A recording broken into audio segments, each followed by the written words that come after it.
Welcome to the Future is Borderless podcast with David Nilssen.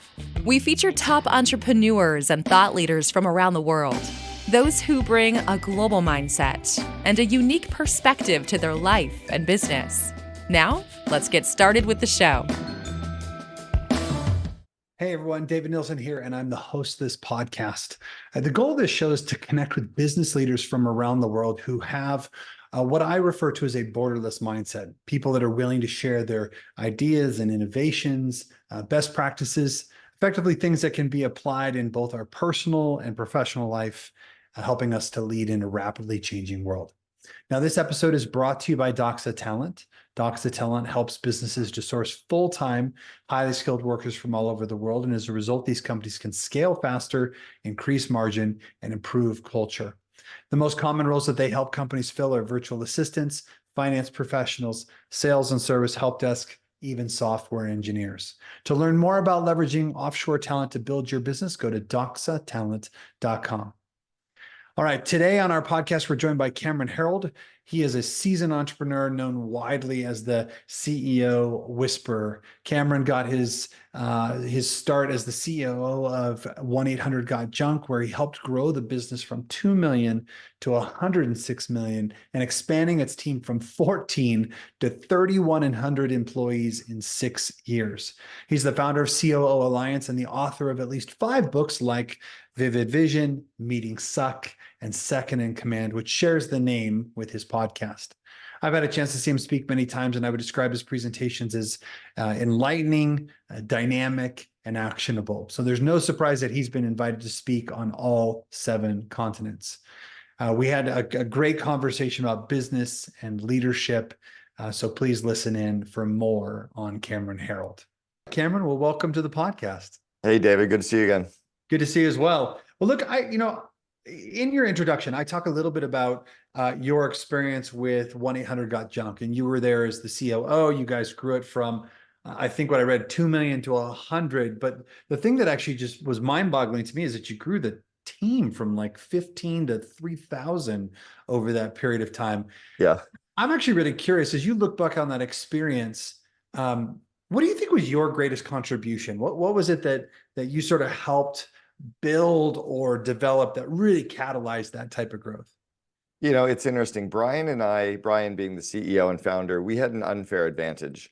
We were in an EO forum for 4.5 years together as forum mates before I joined him as his second in command.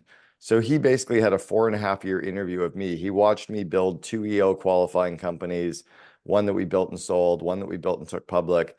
And then I was watching him run his business. And he was also my best man at my wedding 3 months before I started to work for him. So we had this really crazy, strong relationship. And I was able to come in and hit the ground running. That was the first thing. Second was, that was the 3rd franchise company that I was able to build. So I'd already built 2 other franchise companies prior to that. I'd opened the West Coast of the United States for College Pro Painters, which became the largest residential house painting company on the planet. I also opened up what became known as Boyd Auto Body in Canada and Gerber Auto Collision in the United States, which went on to become the largest collision repair chain in the world.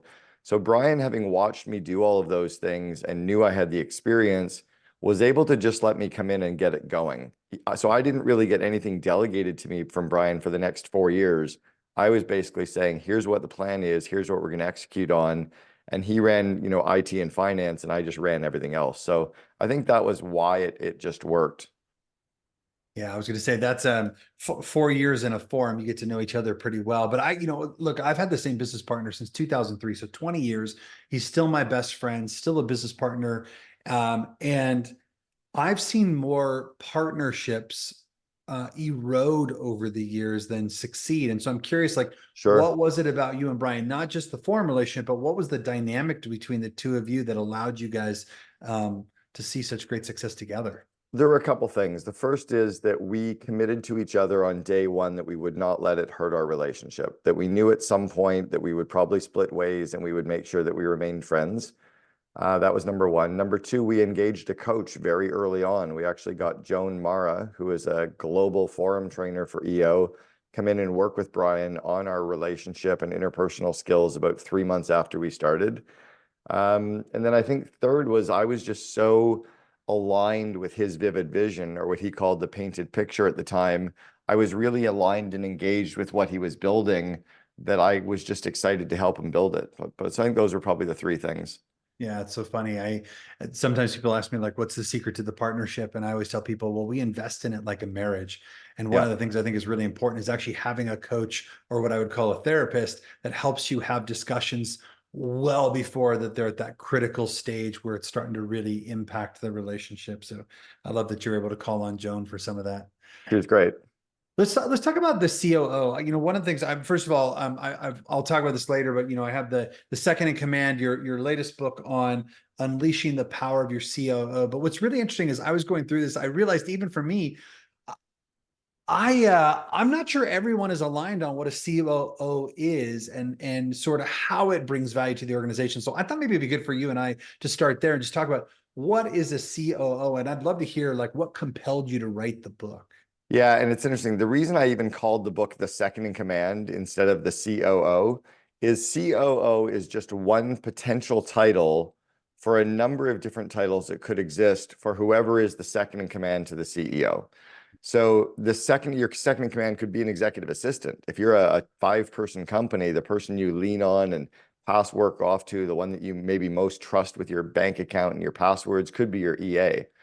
Maybe it's a director of operations, an operations manager, a vice president of operations, or it could be a COO. So I'll talk a little bit about that. I think Gino Wickman, when he wrote the book Traction and then wrote Rocket Fuel, talked about the visionary and the integrator. And in that case, the integrator would be that second in command, because you're going to have different people running different business areas, but the COO tends to have much broader scope across the organization and tends to be the true yin and yang partner to the entrepreneur, the CEO. So the first thing to look at is the second in command, or the COO, tends to be really good at the stuff that the entrepreneur sucks at, right? They also tend to want to work on all of the business areas that the CEO is maybe drained of energy in.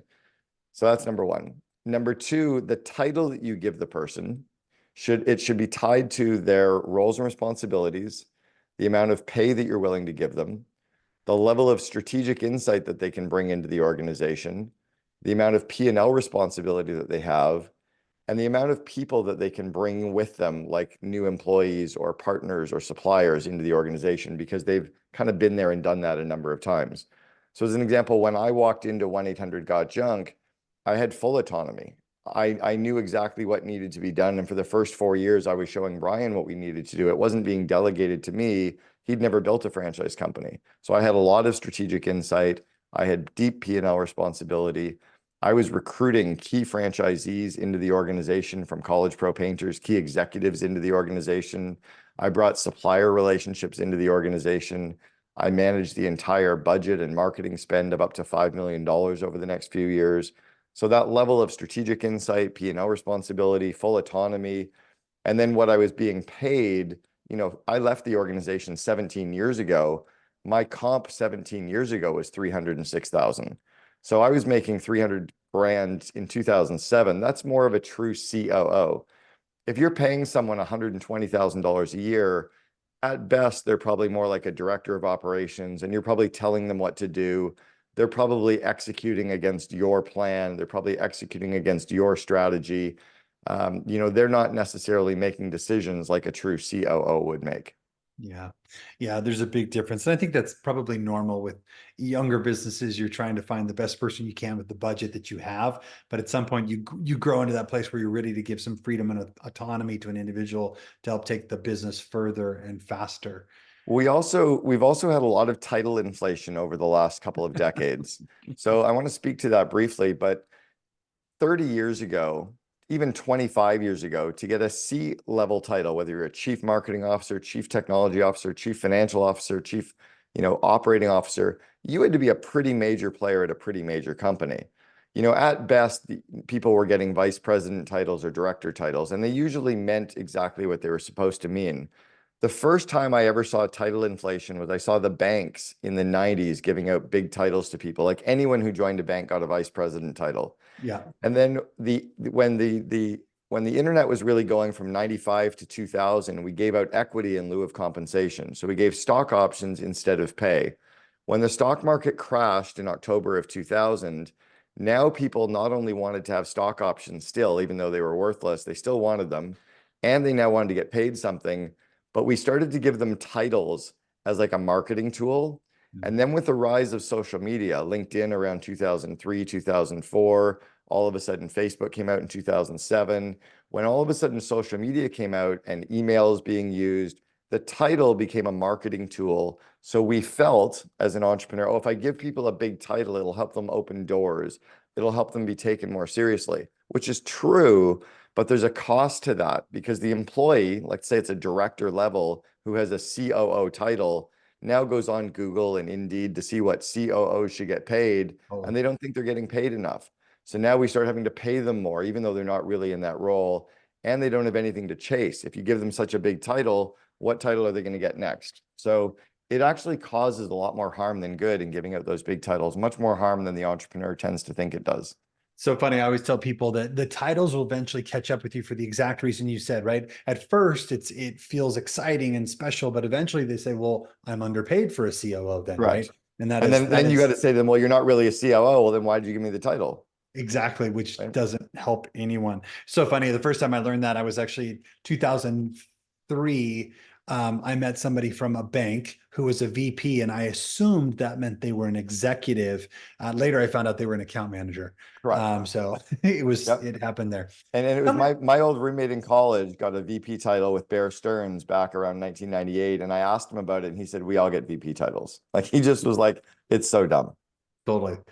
Tell me a little bit about, I mean, a minute ago, you were talking about the COOs, the yin, the yang, and you said that, sorry, the COO or second in command, and you've got a CEO who's great at certain things. So you're going to go out and look for your second in command who's bringing other things to the table that that individual may not. So how do you start to think about the skills and attributes that make a great second in command if it is also sort of dependent on the entrepreneur itself? You know, this is really interesting. I just held an event last week called the COO Alliance, and we had one of our in-person events, and we had COOs from all over the world come to Vancouver, Canada for this event. And I was talking to the group, and I said, as good as a COO that I was for 1-800-GOT-JUNK, I would have been a horrible COO for most of the people in the room, for most of their companies. You know, for most EO members, I'd be a terrible COO because I don't match the skills of that entrepreneur. I don't necessarily match the behavioral traits of that entrepreneur. I may not have any industry experience for that industry that they're in, or I might be too entrepreneurial and they might be too corporate. You know, I might not be there for the right season that they're in. What's very different about the COO role is you have to match all of those things. But if you're the head of marketing, you could probably be the head of marketing for most companies your size. If you're the head of IT, you could be the head of IT for most companies your size. Head of finance, the same. Because all you need to be good at when you're the head of a functional area is that functional area, and you have to match the core values of the company. But the second in command needs to match the CEO, the season that the actual company is in, the skill set for the industry or the IP, and then their ability to lead leaders, right? Because you're leading all of the functional heads, you're running cross-matrix decision-making, you're running multiple P&Ls. You often have to be much better at all areas of business than a functional head needs to be. Yeah.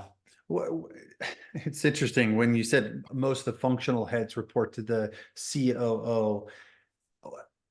There's a business coach that I worked with years ago. His name's Lex Sisney. He's fantastic. He was a guest on the podcast.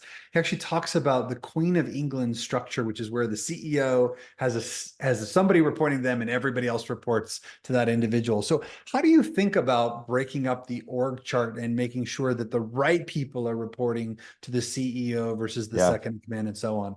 So the beauty of the entrepreneur is they get to delegate everything except genius, right? They get to rig all the rules in their favor. So the first stage that an entrepreneur will start to go through massive growth is if they get stuff off their plate that drains them of energy, or they get stuff off their plate that they suck at. So every entrepreneur, when you're looking to hire your first second in command, it's to identify what parts of the business feed you with energy, right? What is your unique ability? What are your areas of genius? What are the parts of the business that you're really good at and that you love doing, and delegate everything else? So, and that's very different. In some cases, the COO runs marketing. In other cases, the CEO runs marketing. In some cases, the COO runs IT. Like I would say that 70% of my COO Alliance members have finance report to them, 30% don't. 70% have IT report to them, 30% don't. 70% have marketing, 30% don't. It just depends on that CEO skill set. So Harley Finkelstein, who is the COO at Shopify, is a very outward-facing business development, sales, marketing, PR, external culture. He's speaks on behalf of the organization. Whereas Eric Church, who is the new COO for 1-800-GOT-JUNK, and they're now at 650 million in revenue. Eric is a very inward-facing COO, never speaks to the media, doesn't do any culture stuff, doesn't do speaking events. He's more process and strategy and people. And I was the same company, but I was more of an outward-facing COO because we needed it at that season we were in. So you have to match the season, the culture, the skills. It's a really weird mix. Yeah. Well, you talked about allowing the CEO to delegate everything but genius. I would go on a limb and say that I have noticed with some entrepreneurs that maybe there's a lack of self-awareness. Sometimes they actually don't know what gives them energy or takes their energy because they're just so overwhelmed. Yeah, they're on that hamster wheel and they don't take pause to work on themselves. They don't do a 360 review with their friends or their forum mates to find out what drains them or what they're good at. And because they've always done it, they feel like they always need to do it. Like I had a CEO one day and he said, "Oh, I can't delegate all of this stuff because no one can do it." And I said, "Actually, delegate it to people and spend your time coaching them so that they can do it, right? Grow their skills, grow their confidence, grow their connections so that they can do more. But your job is to actually do less." Have you found, are there any sort of early indicators for people as to when's the right time to start thinking about bringing in a true second in command? Yeah, it's when you're being drained of energy, when you're realizing that you don't have time to grow people, right? A leader's core job is to grow people. So if the only time you have for your direct reports is that 30-minute weekly meeting, and then you kind of don't see them for the rest of the week, that probably means that you actually could leverage a second in command. If you're feeling like you're not working on the areas that are feeding you, that could be the reason you need the second in command. If you don't have time to be strategic or to focus on culture, that could be an opportunity to bring in that second in command. And a really good second in command should be able to generate 3 to 4 times their overhead in terms of incremental gross margin. So if you're going to pay someone $300,000 a year, their job is to generate between $900,000 and $1.2 million in new gross margin over the next couple of years, so that they're able to start paying for themselves in an incremental way. Yeah. Right? We only start a company for one of 3 reasons. One, to give us that feeling of accomplishment. Like, look, I accomplished something. I started a business. Number 2 is to give us money. And number 3 is to give us free time. A lot of entrepreneurs don't want to look in the mirror and realize that their only satisfaction in life is running their business. They've really separated from their spouse. They've separated from themselves. They've separated from their hobbies. And at the end of the day, they've kind of begun to get a little bit boring. When you wake up to that, you realize, wow, I could have a better life, could have a better relationship, could have better health if I can hire someone to offload a lot of my stuff to. That's a great reason to be getting your first second in command. Yeah, a lot of entrepreneurs sacrifice themselves. They always say, "Well, I will invest in a COO when I can," right? Like, right. And it sounds like you've got a nice little thought around how what to expect in terms of what they should be able to bring. I recently had an opportunity in my own business. I needed a CFO who had some operational expertise. So it was a second in command, but with more of a financial bent. But I was lucky enough to find one on a fractional basis that, after a little bit of time, we decided, boy, we like working together and we think the future is brighter if we continue to do so. So he joined the team full time. I'm curious if you've seen that same thing happen with COOs, where there's, the fractional, someone starts from a fractional standpoint, but eventually regularizes them over time. That's how I started with Brian. I was actually billing Brian by the hour for the first 3 months for work that I was doing to help him scale 1-800-GOT-JUNK. And all of a sudden he's like, "This is insane. You've got way too much to do and I can't keep paying you this crazy hourly rate. Can you just come on full time?"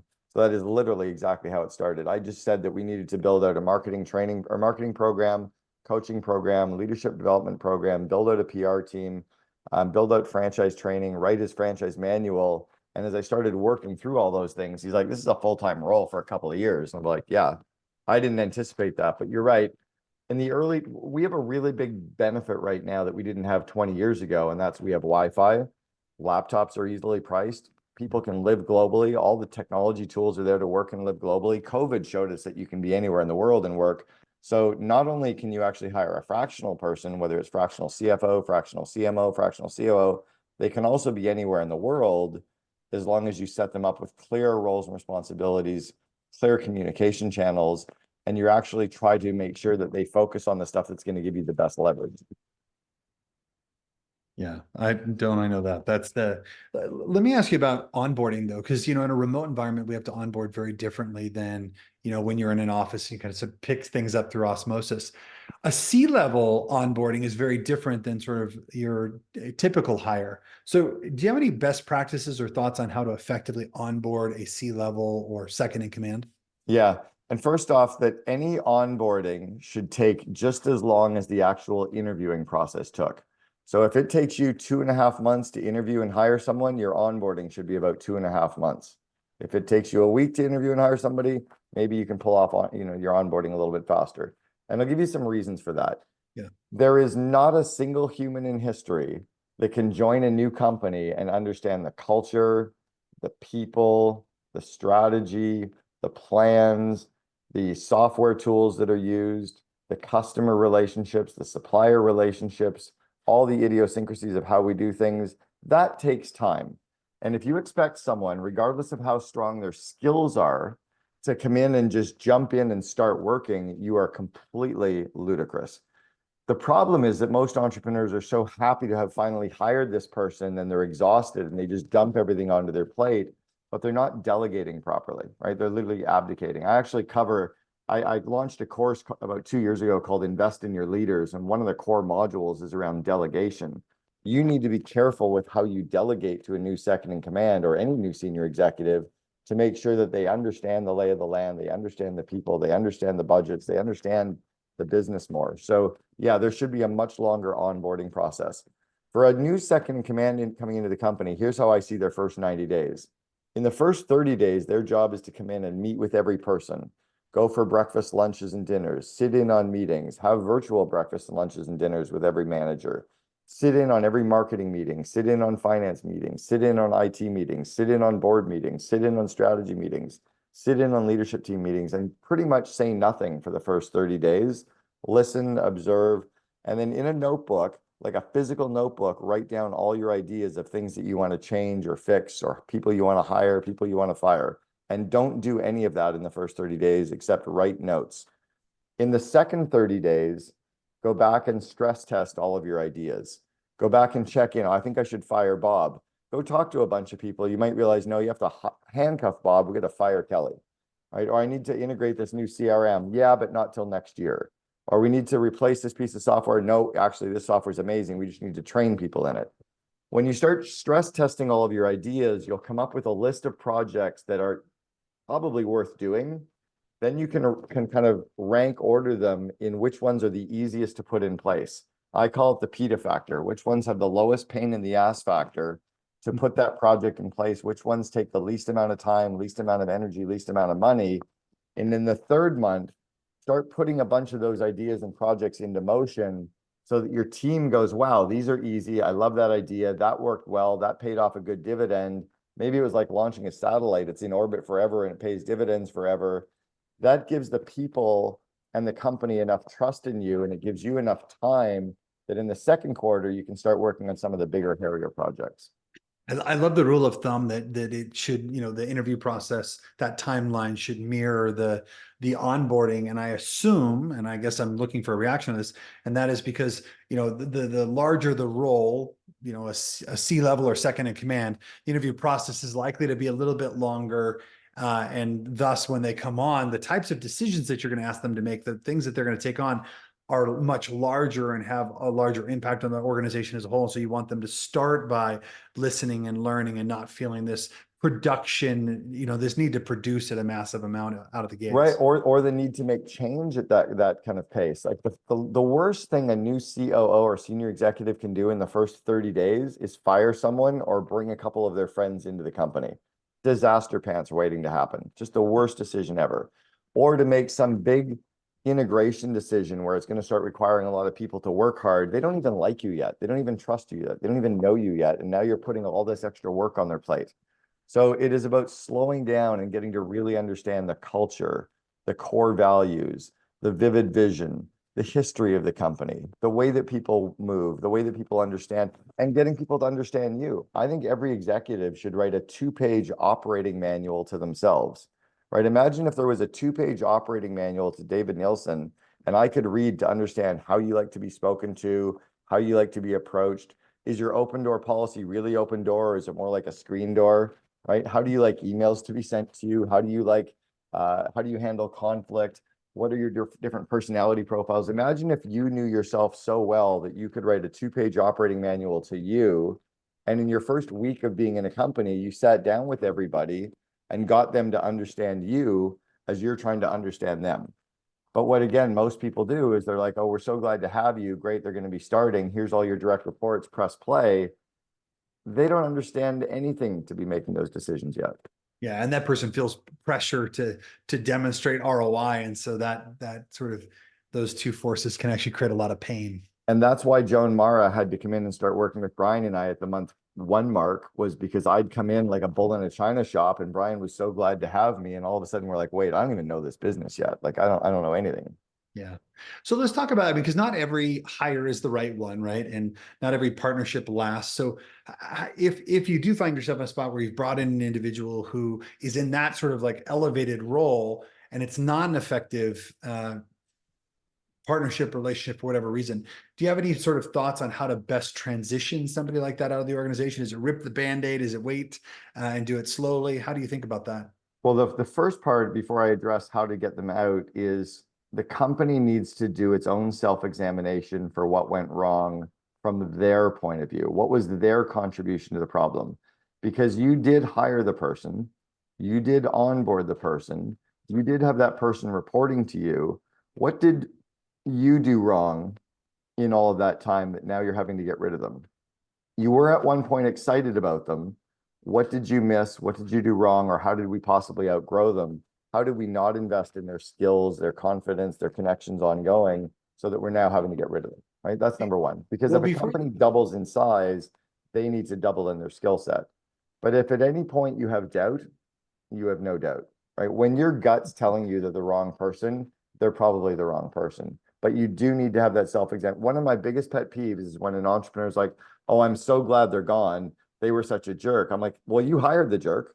You were managing the jerk. You were the one spending time with the jerk. Like, but so few will ever examine their contribution to the problem. And that's where a lot of the big learning happens.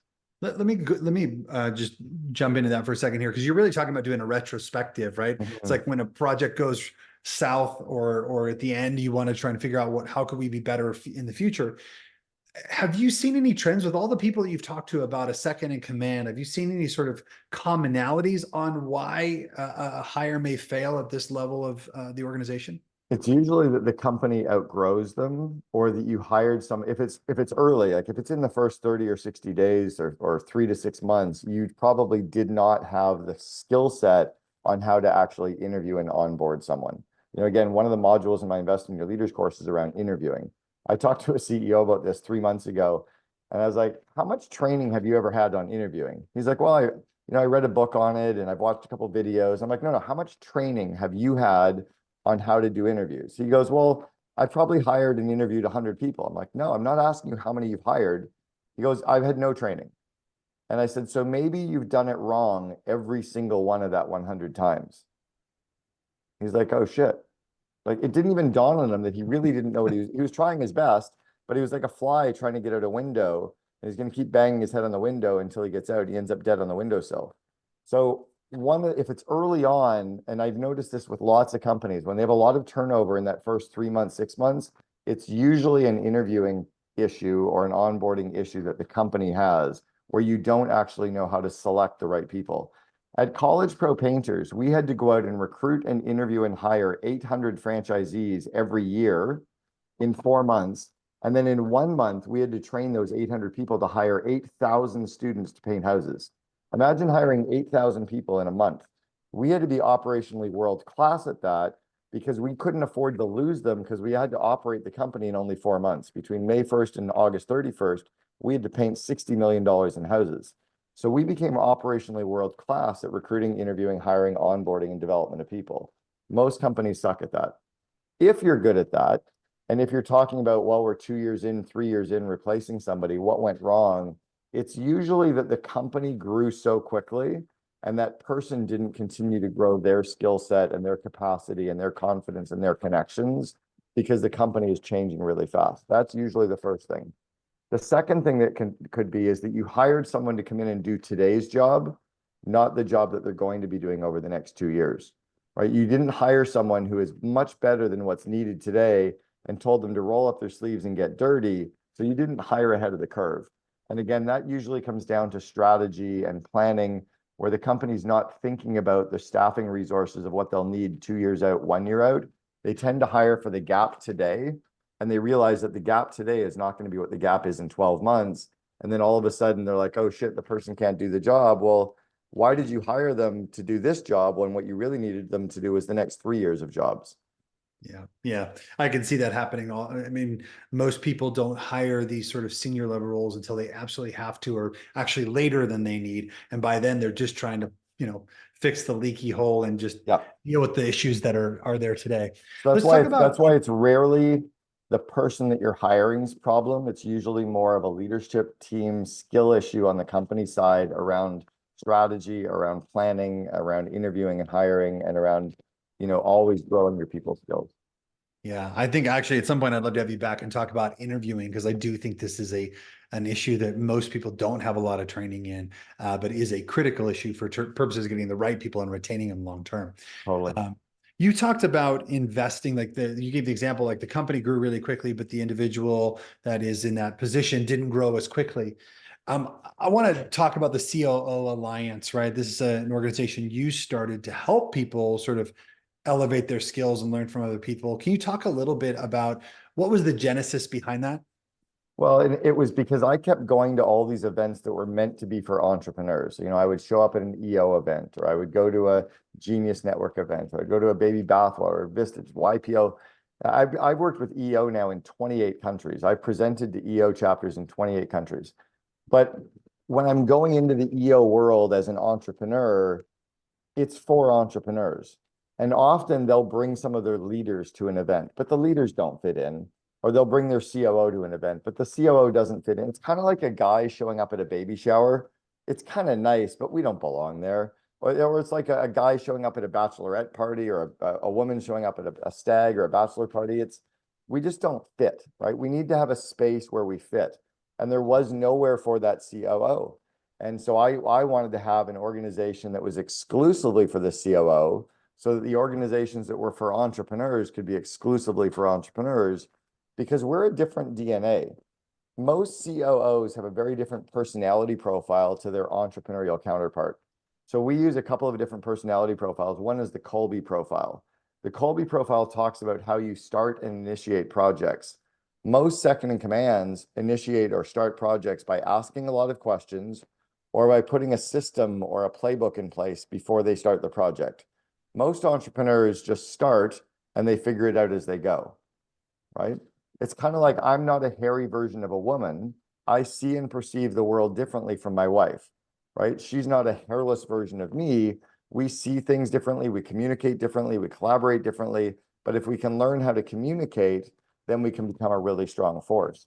The COO needs a space where they don't get overpowered by the entrepreneurs, and where they get to work on certain issues for longer periods of time. Like, they would like to sit down and talk about interviewing for 2 days, but most entrepreneurs have moved on to a different idea or a different topic 30 minutes in. Yeah, it's totally true. How is the COO Alliance done? I mean, in your book, I thought it was interesting that you shared your vivid vision, right? You actually sort of put it right in the middle of the book. How is it performing? Because I think the plan took you up to 2025 or 2026. Yeah. How are you doing? Doing great. We're actually now hosting one of our in-person events every year at MIT's Endicott House, which is where the EMP program hosts. We held our first one there last September. We're going back again this September. We hold another in-person event every year in Vancouver, Canada, or Scottsdale, Arizona. And then we have a 2-hour event online every month via Zoom. And we've got members from 17 countries now from around the world. I'd say about 80% of our members are US, 10% are Canada, and 40% of our members are actually women, which is a great kind of proof of point. I mean, Sheryl Sandberg was the COO for Facebook. She's kind of the queen bee of COOs. It just kind of makes sense. But yeah, it's doing quite well. Awesome. I'm glad to hear that. I can see why it'd be really valuable. I mean, not just for entrepreneurs, but anybody who has some, it's important to have a community that you can learn and grow with, that is challenging you and investing in your development alongside. Yeah, and we put a bar in place that to qualify for membership, you have to be the second in command, but your company needs to do at least 5 million or greater in revenue. So that we're trying to say that this is for, real businesses with real operational issues, with real teams. Not that a $2 million business isn't a real business, but it's just smaller yet. You probably don't have a true COO. You probably have a director of operations. Yeah, makes total sense. Look, we're getting towards the end of the time today, but I want to talk a little bit about, we talked a bit about learning and development. One of my personal values is excellence. I define that as being obsessed with learning. I'm just curious, what are you trying to learn this year and how are you evolving? I'm trying to learn all the areas of my life that have nothing to do with business. So my wife and I are attending 3 biohacking conferences this year. We're going to Tim Gray's biohacking event in England. We're going to Dave Asprey's one in Dallas. We're going to one this week in Ibiza. Spending a lot more time looking at the rest of myself as a human who shows up around, relationships, relationship with myself, polarity, sexuality, health, sleep, really kind of plugging into those areas and not spending so much time thinking about business. I used to be that business event junkie, which is good, but I don't know, all work and no play makes Jack a dull boy, right? So I want, that's one thing I'm doing. And then the other one is just, we've become nomads. We sold everything 3 years ago. So we're traveling the world constantly. We've been in 45 countries in the last 3 years, and we're trying to find one of our forever homes. We think it might be Northern Italy. So we're heading into Northern Italy this summer for about a month just to start poking around Lake Garda and Verona and seeing if we can find where we might want to have one of our places. The other one will probably be Dubai, and the third will probably be Bali. Amazing. Yeah, I've gotten a chance to spend time in all 3 of those countries, but Italy is just one of the most special places on the planet. So good. Well, we'll leave it there. Well, we've been talking to Cameron Herold, the author of Second in Command and the founder of the COO Alliance. Cameron, where can people go to learn more about the work that you're doing? Yeah, just go to CameronHerold.com, and it's HEROLD.com. All of my books, including The Second in Command, are on Amazon, Audible, and iTunes. And then check out the Second in Command podcast as well. Awesome. And we'll get those resources in the show notes, but thanks again for being on the call today. Appreciate it. Thanks, David. Thank you for listening to the Future is Borderless podcast with David Nilssen. Be sure to click subscribe to future episodes so you can hear from more top entrepreneurs and thought leaders. And we'll see you again next time.